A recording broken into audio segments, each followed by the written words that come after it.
Bonjour, bienvenue sur cette vidéo des vélos des étangs.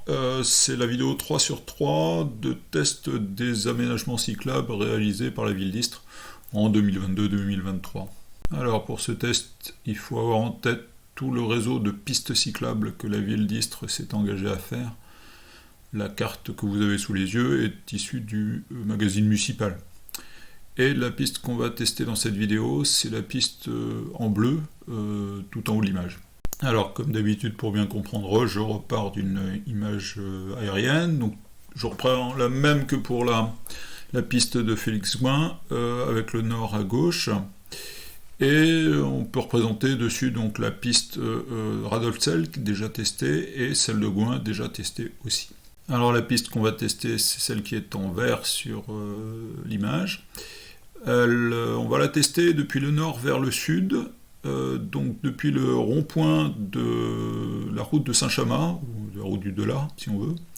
Ça va faire la corniche de Suffren, et puis ensuite l'avenue des anciens combattants, d'où le titre. Alors la première partie qu'on va faire est la plus récente, elle a été réalisée en 2022. Et puis la deuxième, à partir du CEC, est plus ancienne, date de 2017. Alors comme point remarquable, donc ça débute au rond-point du 19 mars 62, juste au début de la route de Saint-Chamas. On fera toute la corniche de Suffren et puis on descendra vers le rond-point des Bols, au niveau du CEC où il y a l'atelier vélo. On passera le chantier de la médiathèque, qui est actuellement en chantier, et puis donc ensuite on fera l'avenue des anciens combattants jusqu'au rond-point Lucie et Raymond Aubrac. Alors je démarre cette vidéo par une vue de l'étang de Berre, parce que toute la première partie de la piste cyclable sera en corniche, avec une magnifique vue sur l'étang.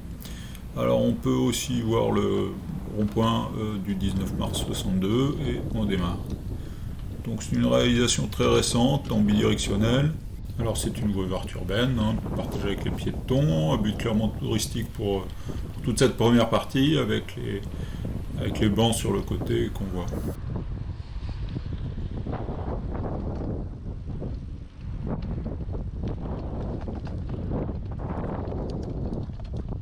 Alors la réalisation est belle, il y a eu clairement du budget de mis, notamment parce qu'il a fallu rogner dans la falaise, comme on le voit là sur le côté.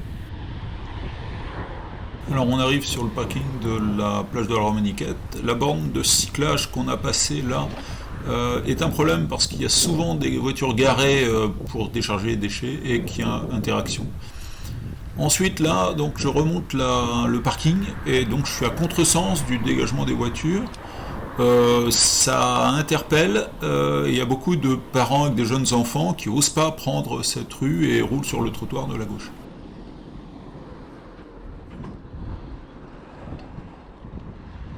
Alors on a passé la route qui descendait sur la plage à la gauche. On va vers l'école primaire Auriol, et là ça commence à monter. Et on commence à apprécier de ne pas être à côté des voitures. Alors généralement on est contre les pistes bidirectionnelles en ville, mais là quand même le tronçon fait presque 1 km jusqu'au lycée Latécoère et le rond-point des Bols, et là ça vaut quand même le coup. Le problème c'est que y a une barrière sur la droite, et donc si je veux quitter la piste, je peux le faire qu'à des endroits très précis et pas forcément judicieusement choisis. Alors typiquement, on arrive sur le rond-point Jacqueline-Auriol, et si je veux le prendre pour partir à gauche, il faut que j'anticipe en prenant le passage piéton. Dans l'autre sens, il faut que je dépasse le rond-point pour aller prendre le passage piéton. Sinon, je ne peux pas sortir. Il n'y a pas d'autre sortie de la voie verte. Bon, là, la pente s'accroît et on apprécie de plus en plus d'être sur cette belle voie verte plutôt qu'avec les voitures qui vous frôlent. Et on peut d'ailleurs y croiser des cyclistes de route avec leur lycra qui n'hésitent pas à la prendre. C'est signe qu'elle est bien faite et suffisamment longue. Alors c'est aussi la voie verte sur laquelle on croise le plus de piétons, et notamment de gens qui promènent leurs chiens. Mais globalement, la cohabitation se passe bien, ça va. Alors dans ce sens, la piste est montée beaucoup plus vite que la route qu'on devine en contrebas. Un peu plus loin, donc la route a, elle, cette fois une pente plus grande, et donc on va se retrouver au même niveau, plus haut. Et à ce niveau-là, la route était étroite et vraiment, il était difficile pour une voiture de doubler un cycliste qui montait, qui était très lent, et ça se passait mal. Donc là, la piste est un gros progrès de ce point de vue. Et les trottoirs longeant la route étaient pas praticables, pas trop étroits. Donc cette voie verte dégagée de la route était vraiment la seule solution et de loin la meilleure, et c'est très bien ce qui a été fait.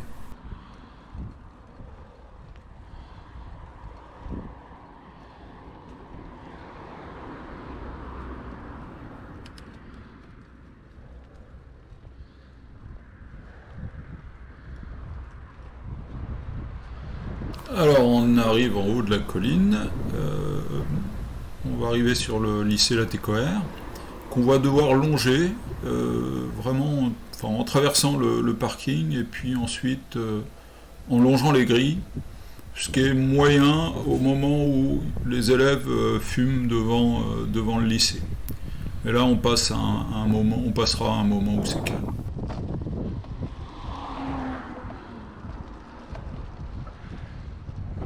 Donc le parking du lycée, les grilles du lycée, avec une colonne de mégots qu'il faudra déplacer. Là, on a clairement quitté les nouveaux aménagements. Et on tombe sur une partie très ancienne, même pas réhabilitée en 2016. Les croisements de routes sont violents.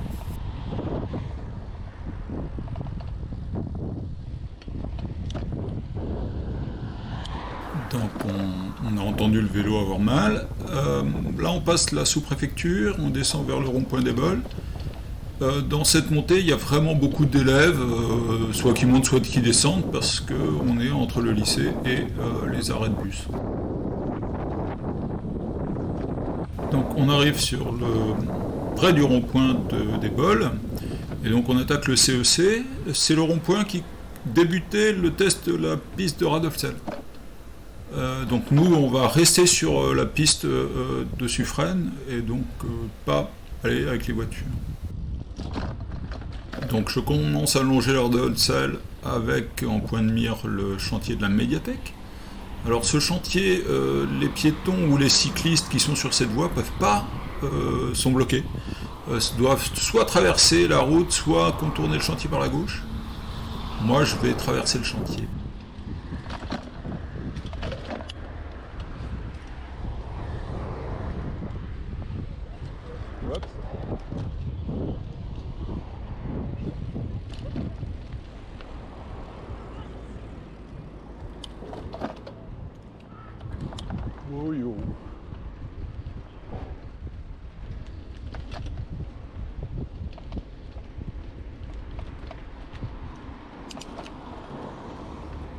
Ça y est, c'est fait, je récupère donc la voie verte qui sera continue quand le chantier sera fini. Donc là, je monte vers le conservatoire de musique. Une fois que j'y serai, j'ai sur ma droite le rond-point Patate dont je parlais quand je traitais de la voie verte de l'avenue de Radolfzell. Alors j'ai passé le conservatoire, je vais traverser le chemin de Saint-Pierre. Alors ce que je vois, c'est que à cette traversée, la voie verte s'arrête. Et qu'il n'y a pas particulièrement de ralentisseur pour les voitures, bref, c'est à moi de faire gaffe. Derrière le passage de la rue, une chicane. Pas facile à passer si on a un vélo cargo. Donc là, on est sur la voie verte de l'avenue des Anciens Combattants. C'est une voie verte très ancienne et refaite donc en 2016-2017. Elle fait entre 2 mètres et 2 mètres 50 de large. C'est difficile d'y rouler à deux de front. On n'arrive pas à le garder très longtemps. Sinon, on a suffisamment de recul pour dire que ça se passe bien. Les interactions entre piétons et cyclistes sont bonnes. Elle est difficile à apprendre depuis Radolzell quand on vient de Nelson Mandela. Ça se passe mal pour l'instant. On verra quand le réseau sera complet. Alors là, j'arrive au niveau du feu, au bout de l'avenue des Cardalines. Ce que je vois, c'est que moi, j'ai pas de feu, ce qui m'évite de le brûler. Par contre, à chaque traversée de rue, la voie verte s'arrête. J'ai pas priorité.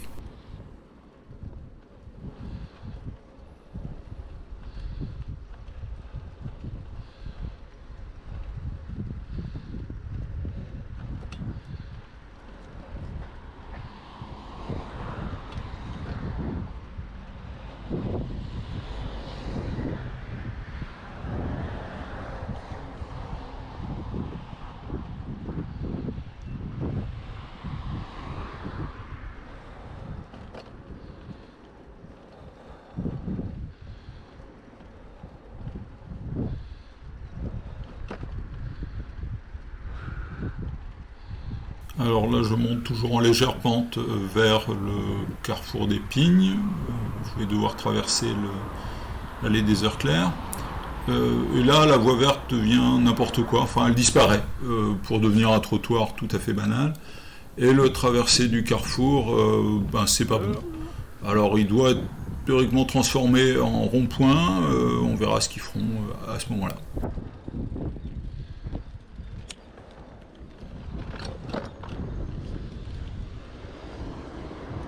Donc là, j'ai pu traverser parce que j'ai vu que le camion démarrait et donc je pouvais le croiser. Et donc la voie continue de l'autre côté. Elle a été faite en clapissette, on ne sait pas pourquoi, c'est le choix qui a été fait en 2016 ou 2017. Et donc là j'ai 200 mètres jusqu'au rond-point Lucie et Raymond Aubrac.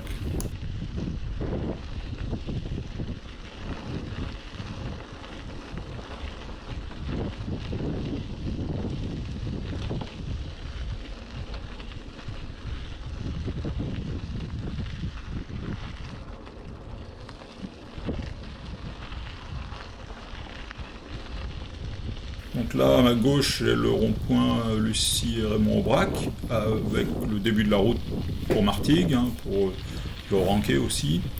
Et moi, on m'emmène traverser l'avenue Gouin. Alors l'avenue Gouin, j'ai fait son test à partir d'un rond-point situé à 200 mètres sur la droite.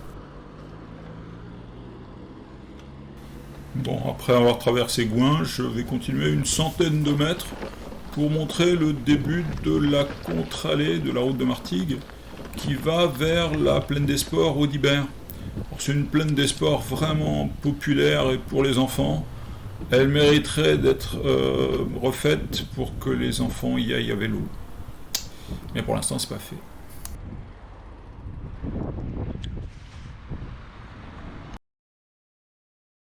Donc le test est fini, donc globalement une piste bidirectionnelle tout le long, et donc c'est pas la peine de la faire dans l'autre sens. Et globalement, ça se justifie une piste bidirectionnelle vu cette longueur.